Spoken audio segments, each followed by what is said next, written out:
E hoje tivemos um grande alívio para o Bitcoin, para as criptomoedas que vinham caindo forte nos últimos dias. Será que a partir de agora nós vamos ver as criptomoedas subindo? Eu vou falar disso nesse vídeo, vou estar atualizando a análise gráfica do Bitcoin, que recuperou uma boa parte da queda. Hoje também vou estar atualizando a análise dos eventos macroeconômicos que fizeram o mercado americano subir forte. Hoje vou estar falando disso. Vou estar atualizando também a análise de sentimento do Bitcoin, a análise dos gráficos das principais criptomoedas, comentando as principais notícias do dia para o mercado de criptomoedas.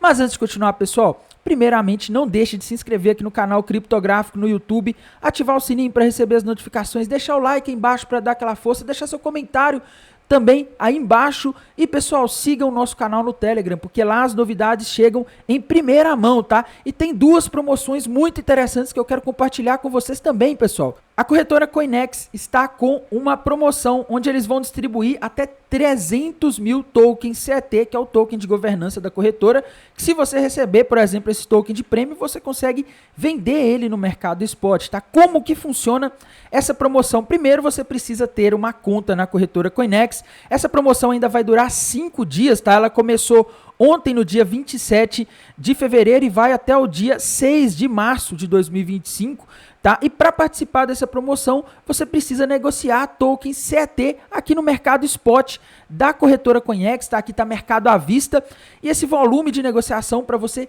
ser aí, para você ter a possibilidade de ganhar, ele precisa primeiramente ser maior do que $50 em tokens CET, tá? Então, por exemplo, se você comprou $25 em tokens CET e vendeu esses $25, você fez $50 de volume, porque você comprou 25 mais 25 fez aí 50, tá? E pessoal, eles têm aqui até um ranking aqui embaixo, tá? Onde está o primeiro lugar aqui, que é o Derroman. Se eu não me engano, já tem aí um total de $69.700 aí de volume que ele gerou. Então ele ficou comprando e vendendo, e ele provavelmente aí vai ganhar esse prêmio se ele conseguir manter essa posição, tá? Então a gente tem esse ranking aqui, onde eles estão ranqueando e vão premiar aí os primeiros lugares, tá? Então até algumas posições aí, até a posição 300 aqui, eles vão dar algum prêmio, tá? Só que esse prêmio vai ser dividido entre as pessoas que ganharem, tá? Mas atenção, pessoal, não vai poder ser negociação por meio de subconta, e se eles identificarem algum comportamento fraudulento, eles não vão pagar, tá? As recompensas vão ser creditadas na conta de quem vencer até 7 dias úteis depois da finalização dessa promoção, tá? Então, dito isso, pessoal, vamos atualizar a situação da análise gráfica do Bitcoin. Hoje eu fiz uma live ali depois, a partir das 10h25 da manhã, mais ou menos, até umas 11 e pouca, onde eu estava atualizando o mercado, comentando sobre o dado macroeconômico que ia sair hoje, e foi a partir daquele horário que o mercado virou, tá? As criptomoedas passaram a subir. E, meus amigos, no horário da live a gente tinha ali um ombro, cabeça, ombro invertido no gráfico de 5 minutos. Na hora eu até fiquei com um pouco de medo ali se o mercado realmente iria buscar, né? Porque quando eu abri o mercado americano, a Nvidia começou em queda, tá? Mas depois acabou se recuperando. Mas, pessoal, olhando aqui o gráfico, o que eu vejo, tá?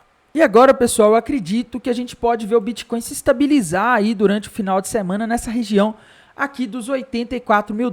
É lógico que se a gente não tiver nenhuma surpresa, se o Trump não aprontar nenhuma nesse final de semana, né? Porque nos últimos aí ele gerou bastante volatilidade, tá? Mas o mercado parece que encontrou um ponto de equilíbrio ali na região dos $84 mil.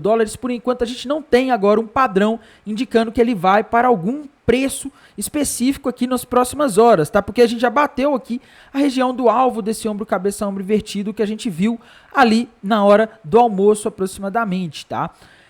E em tempos gráficos maiores, pessoal, como é que ficou a situação, né? A madrugada foi de queda forte para o Bitcoin, assustou os investidores, tá? Todo mundo ficou bastante ansioso aí, né, com o que estava acontecendo, tá? E sim, pessoal, nos tempos gráficos maiores, para os próximos dias ou talvez até semanas, a gente ainda tem aquele alvo daquele topo duplo ali no gráfico diário do Bitcoin, tá? Se a gente fizer uma projeção aqui desse alvo para baixo para tentar encontrar até onde pode cair o Bitcoin, a gente vê alvo lá na região de aproximadamente $74, $73 mil, tá? Então, Bitcoin ainda não bateu o alvo, apesar da queda de hoje, tá? Em tese, a gente pode ainda ver o Bitcoin cair e ir buscar aquele alvo. É uma certeza absoluta?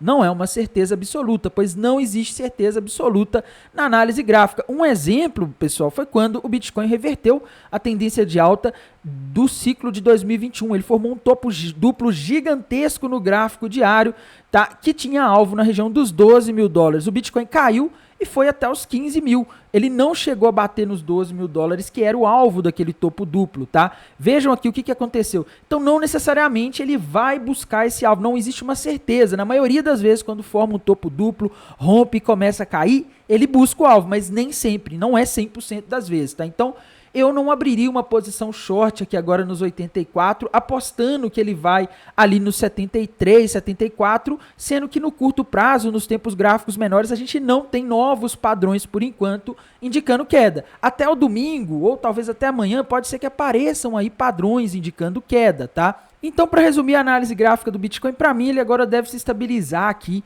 nessa região dos 84. Final de semana, na maioria das vezes, tende a ser aí momentos em que a gente não tem muita coisa nova acontecendo, tá?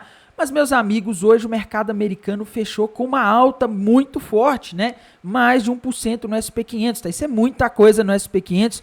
Mais importante, pessoal, que está puxando o mercado americano nos últimos dias, tanto para cima quanto para baixo. Nvidia, tá aí, Nvidia subiu forte no final do pregão de hoje, né? A gente viu ali uma alta de aproximadamente 2,5% na última hora de pregão, tá? Eu não achei um motivo para essa subida no final do pregão, pessoal, mas acredito que isso esteja ligado aí à própria volatilidade da Nvidia e aos dados macroeconômicos bons que tivemos hoje, tá? Como eu disse ontem, pessoal, hoje a gente teria um dado macroeconômico decisivo, que era o núcleo do índice de preços PCI, que é o dado de inflação que o Fed olha para decidir o que ele vai fazer com as taxas de juros, tá? O dado mais importante de inflação e principalmente no contexto atual, pessoal. Nos últimos dias, nas últimas semanas, a gente vinha tendo sinais pelos indicadores macroeconômicos de desaceleração da atividade econômica, tá?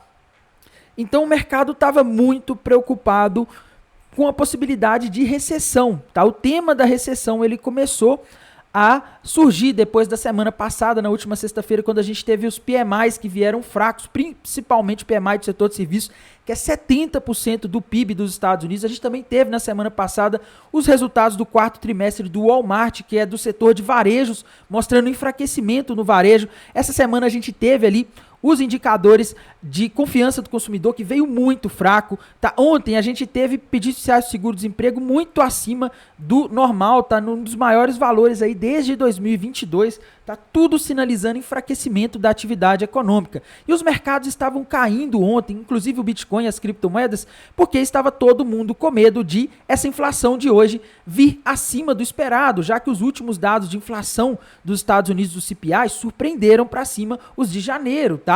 Esse que foi divulgado hoje é um outro dado que é mais importante, então o mercado estava bastante apreensivo. Inclusive o rendimento dos Treasuries de 10 anos dos Estados Unidos, que é o título longo, né? Esse título aqui é muito importante, tá?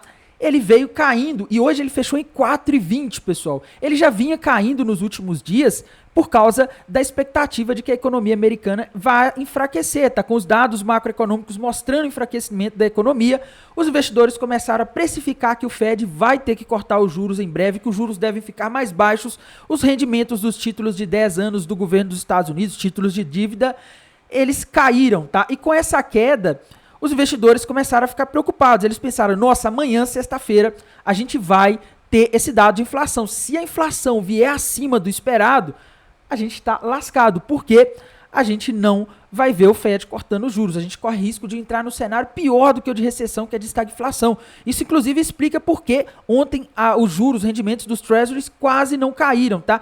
Mas acabou que as coisas foram muito boas. Como eu mostrei agora há pouco, o núcleo do PCI veio ali dentro do esperado e isso fez com que a gente tivesse mais um dia de queda nos rendimentos dos Treasuries e o mercado voltou a ficar confiante que o Fed vai fazer pelo menos mais uns 3 cortes de juros nesse ano de 2025, tá? Coisa que depois da última reunião do Fed, o mercado discutia até que não ia ter corte de juros, tá? Porque a gente estava tendo sinais de que a inflação estava resiliente, tá? Então, dado de hoje ajudou bastante o mercado, tá? Além disso, pessoal, a gente também teve dados aí de inflação em outros lugares do mundo, né? Na França e na Itália, os dados recentes vieram abaixo da expectativa, tá? Então isso aí ajudou também na tese de juros globais mais baixos, já o que favorece o Banco Central da Europa cortar juros, né? O dólar, pessoal, o DXY, né, que é o índice que mede a força do dólar contra uma cesta de moedas, ele fortaleceu hoje de novo, tá? O DXY subindo não é muito bom para as criptomoedas e essa subida do DXY, pessoal, ela está acontecendo por causa do receio das tarifas que Trump está impondo à China. Já disse nesta semana que vai impor a União Europeia, falou que vai entrar em vigor de novo contra o México, contra o Canadá. A expectativa do mercado é que essas tarifas vão fazer com que haja inflação nos Estados Unidos, os produtos e os bens de consumo fiquem mais caros, e, consequentemente, por isso, por causa dessa inflação, o Fed tenha que subir os juros e que os juros nos Estados Unidos fiquem mais altos do que em uma boa parte do mundo. Não mais altos, mas relativamente mais fortes, tá? Então, isso aí acabou gerando essa expectativa e fazendo a gente ter mais um dia de dólar subindo globalmente, tá? E até que no Brasil isso refletiu, pessoal. O dólar hoje aqui no Brasil fechou lá em 5,88, tá? Por problemas aqui do Brasil internos, mas também por causa do aumento da força, da valorização do dólar frente a outras moedas hoje, que eu acabei de mostrar, tá? A gente também teve uma queda, pessoal, hoje no petróleo, tá? O petróleo teve mais um dia de leve queda. Isso aí aconteceu principalmente por causa do receio de recessão global causada pela guerra tarifária que o Donald Trump, ele está propondo aí, tá? Inclusive, pessoal, o mercado está atento a essa questão das tarifas nos Estados Unidos, tá? Que eles vão impor a China, México, Canadá, que devem entrar em vigor a partir do dia 4 de março, tá? Então, na semana que vem, na terça-feira, as tarifas começam a valer, tá? A semana que vem, inclusive, falando em China, pessoal, vai ser muito importante porque o governo chinês, ele vai definir qual vai ser o estímulo fiscal, tá? E esse estímulo fiscal, no caso, é para a China estimular a economia dela, que não está muito bem das pernas, tá? Isso pode beneficiar o Brasil se esses estímulos forem melhores do que o esperado. Pode fazer o dólar, inclusive, cair no Brasil, é lógico, se não acontecer mais nada ao redor do mundo, tá? E hoje a gente também, pessoal, teve o Bank of America, que indicou que a principal preocupação dos investidores nesse momento é a guerra tarifária do Trump e a possibilidade disso causar uma recessão, tá? Inclusive, pessoal, o dado aí que é muito importante para o Fed decidir se ele vai cortar juros ou não, que é o índice de preço PCI, sem ser o núcleo, tá? Ele veio para 2,5. O cheio caiu de 2,9 do mês passado para 2,6. Lembrem-se que a meta do Fed é 2, tá? Então isso aí jogou fora aquela narrativa que estava sendo criada nos últimos dias de que a gente poderia ter estagflação, tá? Que é o cenário de recessão com inflação, já que a gente está tendo sim uma desaceleração econômica, mas ao mesmo tempo a inflação, pelo menos nesses últimos indicadores que saíram hoje, vem caindo forte nos Estados Unidos, tá? Então isso aqui é sinal de que a economia americana suporta cortes de juros aí, o que é muito bom para as criptomoedas nos próximos meses. E agora a gente deve prestar muita atenção em termos de dados macroeconômicos para a próxima semana, porque na semana que vem, meus amigos, em praticamente todos os dias, com exceção da terça-feira, tá? A gente vai ter dados macroeconômicos relevantes sendo divulgados, tá? A gente vai ter o PMI industrial medido pelo ISM na segunda-feira, tá? O mercado vai estar atento.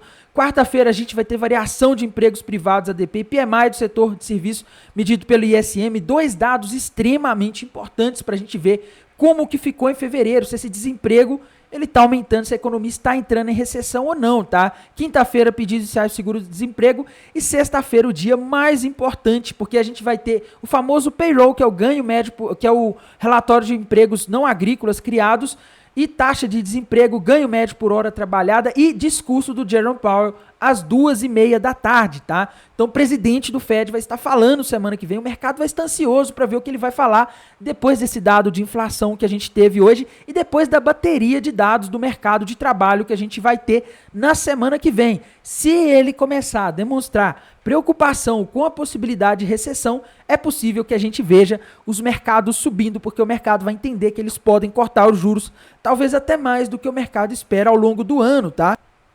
Em termos aqui de análise de sentimento, pessoal, temos um cenário aí que está melhorando para o Bitcoin, tá? cenário aí bastante favorável até para alta, eu diria, quando a gente olha aqui os indicadores do TRDR, tá? O long short ratio, pessoal, caiu bastante nas últimas horas, tá? A gente tinha muitas pessoas apostando que o Bitcoin iria subir nos últimos dias e com essa queda que a gente teve nas últimas horas, nos últimos dias, boa parte desse pessoal foi liquidado, o long short ratio diminuiu, ele ainda está um pouco alto, ele está em 2, quer dizer que a gente tem 2 pessoas apostando que o mercado vai subir para cada pessoa que está posicionada apostando que o mercado vai cair, tá? Mas já diminuiu bastante, tá? Alguns dias atrás estava na casa dos 3, né? Que é extremamente elevado, tá? O Open Interest também caiu, pessoal, sinalizando aí que o pessoal foi liquidado, funding rate chegou a ficar negativa ali em algumas partes do dia, o que sinaliza aí que o mercado esteve aí em alguns momentos no final da tarde majoritariamente apostando na queda, então que favorece o cenário de alta e diminui um pouco a possibilidade de a gente ter mais quedas. Indo aqui para o mapa de calor dos últimos 7 dias, pessoal, a gente vê que a gente tem bastante liquidez acima, mais do que abaixo, tá? O ponto em que a gente tem mais liquidez agora nesse mapa de calor é na região dos 87.900, então a gente pode ver, talvez o Bitcoin nesse final de semana ir beliscar a região dos 87.900 para tomar o dinheiro desse pessoal que está alavancado, apostando na queda nas últimas horas, tá? Esse pessoal que resolveu shortar no fundo, tá? A gente tem liquidez abaixo? Tem, mas olhando o mapa de calor dos últimos 7 dias, a gente vê que principalmente nas últimas horas, a gente teve uma acumulação brutal de liquidez na região aqui dos 87.900, região dos 90.300, tá? Região ali também dos 95.500, região dos 95.900 e principalmente a região ali dos 97.400. Então, a gente tem mais liquidez acima do que abaixo. Isso quer dizer que se as coisas permanecerem estáveis, a gente pode sim ver o Bitcoin voltando a subir nos próximos dias, o que é muito bom, tá? A gente teve notícia boa para o Bitcoin, pessoal. Hoje foi analisado no cenário no Senado do Arizona a terceira leitura do projeto SB 1373, tá?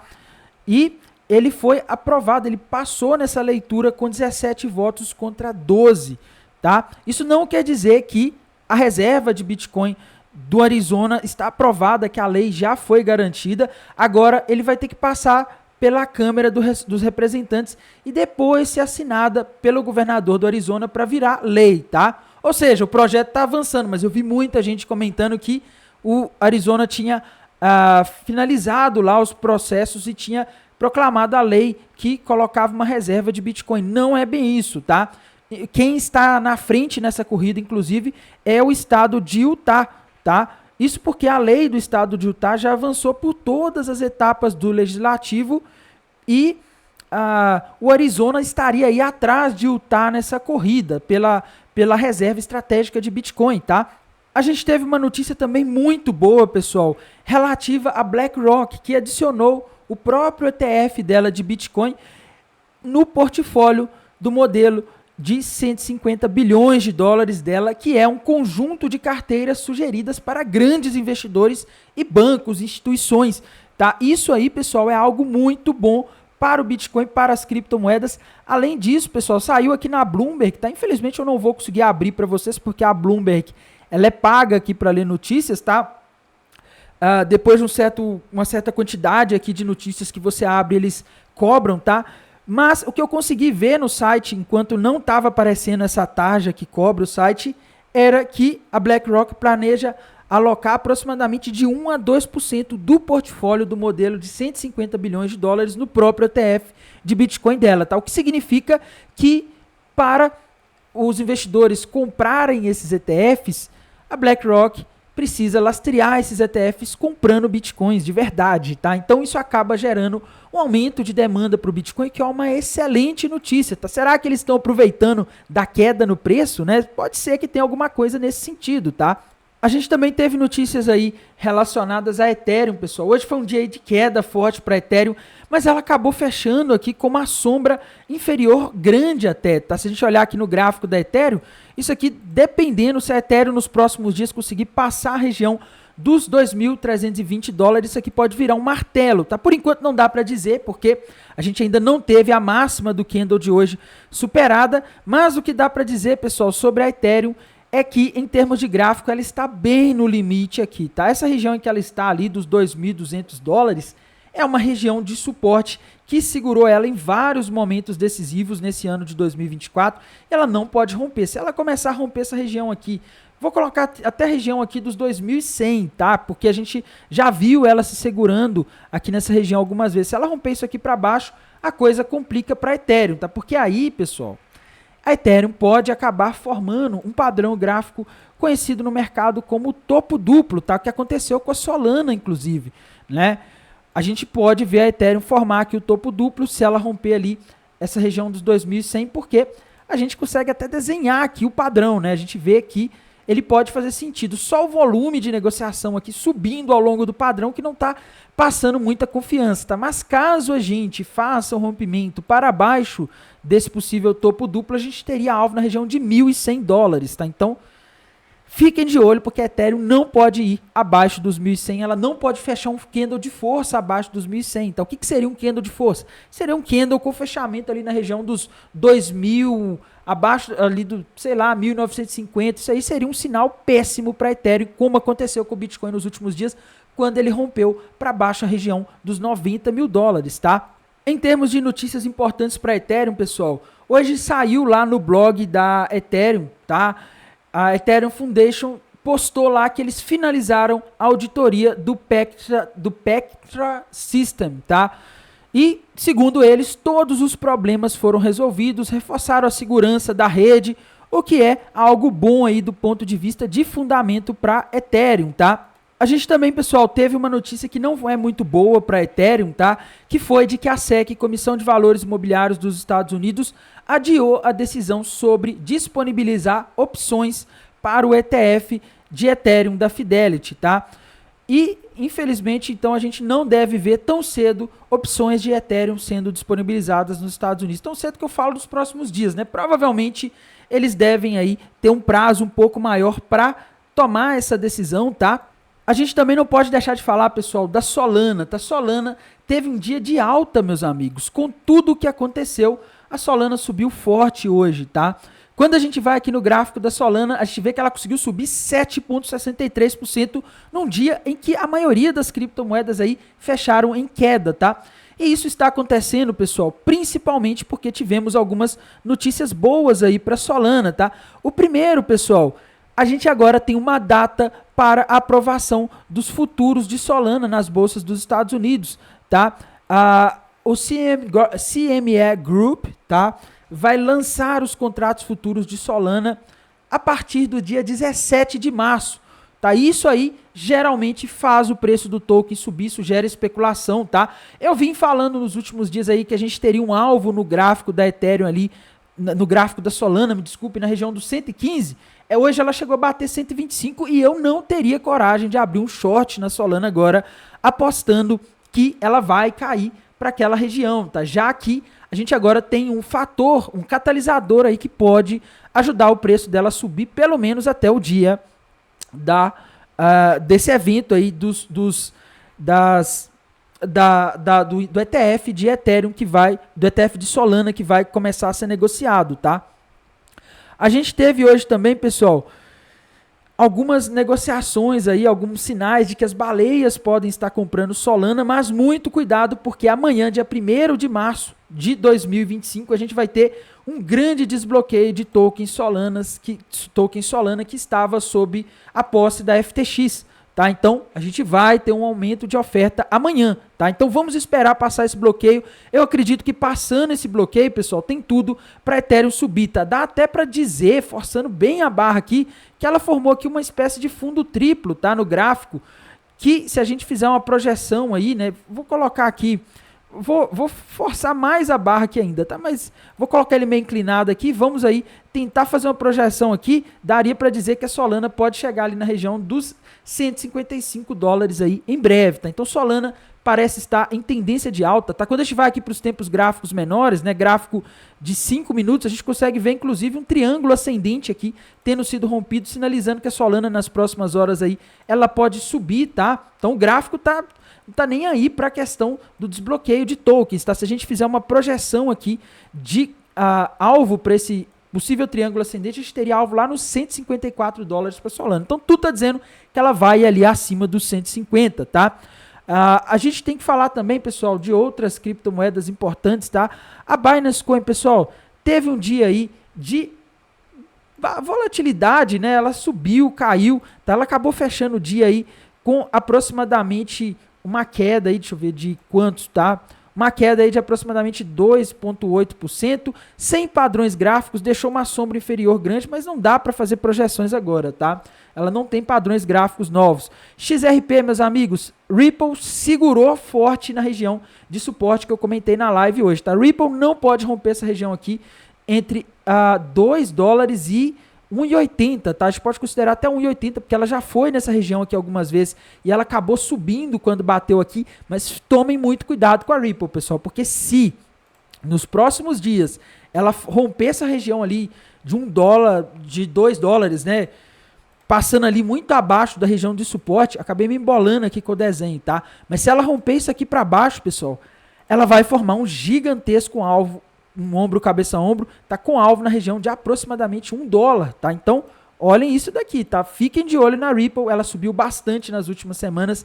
Se ela romper isso para baixo, ela pode facilmente chegar perto de $1,10, tá? Olho na XRP, então, porque a situação dela não tá aí sendo das mais fáceis, tá? Outra moeda importante, Dogecoin, meus amigos, caiu muito nos últimos dias e por enquanto dá para dizer que ela está se segurando aí numa região de suporte, tá? Ela deixou uma sombra inferior grande hoje, sinalizando que teve força compradora, tá? Tem alguém aí comprando Dogecoin e tá segurando o preço, mas a gente não tem padrões gráficos novos para Dogecoin por enquanto para fazer projeções de preço, tá? Tron, pessoal, teve mais um dia de alta aí, mas uma alta aí bem modesta, né? Uma alta aí de aproximadamente 2%, tá? Sem padrões gráficos por enquanto para Tron. Gráfico da Tron, pessoal, teve um dia de queda aí, tá? Mas não está apresentando padrões gráficos novos agora que nos permitam fazer projeções de preço. Avax, meus amigos, teve um dia aí também de leve alta, tá? Se a gente olhar aqui no gráfico, a Avax, ela teve um dia de leve queda, na verdade, né? Mas ela não tem padrões gráficos novos, tá? O que a gente tem é o que a gente já tinha nos últimos dias, que é um triângulo descendente com alvo lá na região de aproximadamente $19,69, tá? AVE, pessoal, segue se segurando na região de suporte aí, tá? AVE não pode romper para baixo essa região dos $180, tá? Se ela romper, aí complica bastante a coisa. Ela já rompeu para baixo nos últimos horas aí, um topo duplo, já bateu o alvo desse topo duplo ali na região de aproximadamente 180 e ela agora precisa se segurar nessa região de suporte, tá? Pendle, pessoal, também teve um dia aí difícil, né? Mas acabou se segurando na região de suporte, tá? Outra moeda importante, pessoal, NIR, tá? NIR acabou fechando o dia aí no preço em que ela estava ontem, tá? Ela parecia estar rompendo para baixo ali um retângulo com alvo na região de aproximadamente $2,50, mas ela não está muito confiável aqui para fazer trade não, tá? Ela tá bem forte, tá? SUI, meus amigos, teve aí um dia de forte queda e recuperou, tá? Acabou fechando o dia aí com uma leve alta. E SUI, meus amigos, ela não pode romper para baixo essa região aqui dos 2,80 em que ela está agora. Se ela romper, ela vai formar um ombro, cabeça ombro com alvo em 1,68. Vamos arredondar para 1,70, tá? Lembrando que amanhã a gente vai ter um grande desbloqueio de token SUI, tá? Solana e SUI amanhã vão sofrer desbloqueios, tá? Outra moeda importante aí que a gente não pode deixar de falar dela rapidamente, tá? Chainlink, pessoal. Chainlink teve um dia de queda e continua naquela situação, rompeu para baixo um topo duplo com alvo na região de 11,50, tá? A gente também teve, pessoal, uma notícia aí sobre a Thorchain, sobre a criptomoeda Rune, né? De que os hackers já conseguiram movimentar 270 mil Ethereums, aproximadamente $605 milhões, que representa 54% do dinheiro que foi roubado da Bybit na semana passada. Eles fizeram isso usando a Thorchain, que é a rede da Runes, tá? A gente também teve a notícia hoje, pessoal, sobre a Thorchain, de que o Pluto, né, um dos principais desenvolvedores, postou no perfil dele no X hoje que ele anunciou a saída dele, tá? E ele, lembrando, esteve envolvido em uma decisão de bloquear as transações de Ethereum na rede para impedir a lavagem de dinheiro que os hackers estão fazendo, tá? Uma moeda que se destacou hoje, pessoal, foi a Ondo, tá? Da Ondo Finance, que subiu forte aí após notícia que saiu na parte da manhã de que um ex-congressista dos Estados Unidos, que é o Patrick McRae, eu acho assim que se fala, ele é ex-membro do Congresso, se tornou vice-presidente do Conselho da Ondo Finance, tá? Ele, inclusive, é um entusiasta de criptomoedas. Então, isso aí explica essa recuperação que ocorreu na Ondo, tá? Uma das moedas aí que foi mais falada durante o dia, tá? E por esse vídeo é isso, pessoal. Irei mantendo vocês atualizados aqui pelo canal do YouTube, lá pelo canal do Telegram. Desejo a todos uma excelente noite de sexta-feira, um excelente final de semana e bons negócios. Até mais. Tchau.